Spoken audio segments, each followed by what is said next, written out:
बेटी वर्सेस बहू का खाना। एक शांत सा घर ग्राम बढ़वा के एक छोटे से गांव में एक सुंदर और खुशहाल परिवार रहता था।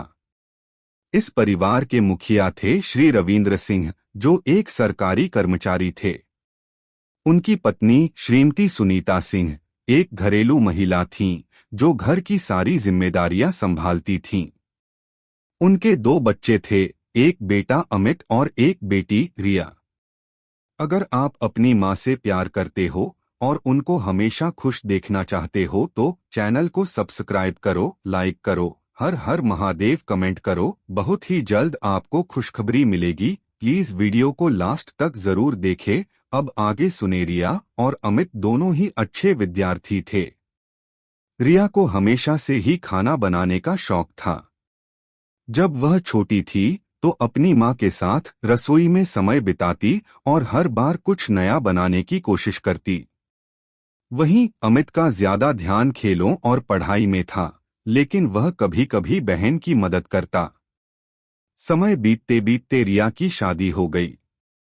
वह अपने पति विशाल और ससुराल वालों के साथ बढ़वा से कुछ दूर एक दूसरे शहर में रहने लगी। रिया की शादी के बाद घर में कुछ बदल सा गया था। रविंद्र और सुनीता के लिए यह समय थोड़ा कठिन था, क्योंकि उनकी बेटी अब उनसे दूर चली गई थी। एक दिन रिया अपने पति विशाल के साथ घर आई। यह एक साधारण छुट्टी का दिन था। रिया का दिल अपनी माँ के हाथ के खाने को बहुत याद कर रहा था। वह घर आकर माँ के पास दौड़ी और कहने लगी, माँ, आज आप मेरा पसंदीदा खाना बनाइए, वह आलू की सब्जी और रोटियां। सुनीता मुस्कुराते हुए बोली, बिल्कुल बेटी, तेरे लिए हमेशा तैयार है। रिया खुश होकर बैठ गई और सुनीता रसोई में जाने लगी। बहू का दखल वहीं रिया की सास शारदा देवी भी घर में थीं। शारदा देवी बहुत सख्त स्वभाव की महिला थीं। उनका मानना था कि बहू को अपनी सास के खाने के तरीके को समझना और अपनाना चाहिए।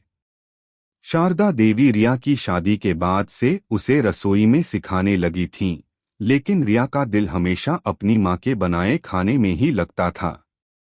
रिया को यह बहुत अच्छा लगता था कि उसकी माँ का खाना हमेशा एक अलग स्वाद रखता था। जब रिया ने अपनी माँ से आलू की सब्जी बनाने की बात की तो शारदा देवी ने कहा, देखो बहू, यहाँ रसोई में मेरी रीतियाँ हैं। अगर तुम भी मेरे तरीके से खाना बनाओगी तो हर चीज ठीक से बनेगी। रिया ने थोड़ी घबराहट महसूस की, लेकिन उसने शांति से कहा, जी माँ, मैं तो बस अपनी माँ का स्वाद याद कर रही थी।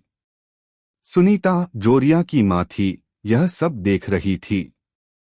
उसने अपनी बेटी को नजर से इशारा किया और कहा, कुछ नहीं बेटी, तू चिंतित मत हो, घर में हर किसी का खाना बनाने का तरीका अलग होता है। तू बस आराम से रह, मैं सब संभाल लूंगी।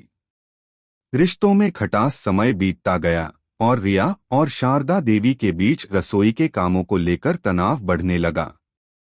रिया को अपनी सास के तरीके से खाना बनाने में हमेशा ही परेशानी होती थी। शारदा देवी को लगता था कि रिया बहुत शर्माती है और कभी भी दिल से रसोई में नहीं घुसती। एक दिन जब रिया ने शारदा देवी से थोड़ा सा समय लिया और अपनी माँ के बनाए कुछ खास व्यंजन बनाने की कोशिश की तो शारदा देवी ने कड़ी प्रतिक्रिया दी। तुमने मेरी रीतियों को क्यों छोड़ा? उन्होंने गुस्से में कहा, अगर तुम्हें मेरे तरीके से खाना नहीं बनाना है तो तुम यहाँ क्यों आई हो? रिया को यह सुनकर बहुत दुख हुआ। वह धीरे धीरे सास से दूर होने लगी, लेकिन वह समझ नहीं पा रही थी कि कैसे इस स्थिति से बाहर निकले। शारदा देवी का दिल भी भारी हो गया था। वह जानती थी कि रिया की माँ का खाना उसे बहुत प्रिय था, लेकिन उन्होंने कभी यह महसूस नहीं किया कि रिया को रसोई के मामले में थोड़ी स्वतंत्रता मिलनी चाहिए। एक नई शुरुआत। एक दिन रविंद्र सिंह और सुनीता के घर एक बड़ा पारिवारिक आयोजन हुआ। रिया और विशाल भी इस आयोजन में शामिल होने के लिए आए थे।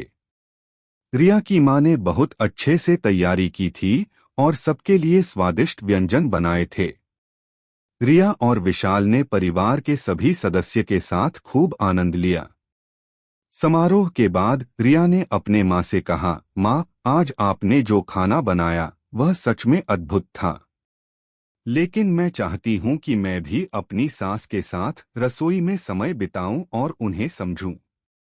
सुनीता ने मुस्कुराते हुए कहा, बिल्कुल बेटा, रिश्ते प्यार और समझ से बनते हैं। रसोई के छोटे छोटे काम भी प्यार की मिसाल हो सकते हैं। उस दिन के बाद रिया और शारदा देवी के बीच की दीवार धीरे धीरे गिरने लगी। रिया ने सास के साथ रसोई में समय बिताना शुरू किया और उनके तरीके से खाना बनाने की कोशिश की। शारदा देवी ने भी रिया को अपने अनुभव बताए और उसे समझने का प्रयास किया।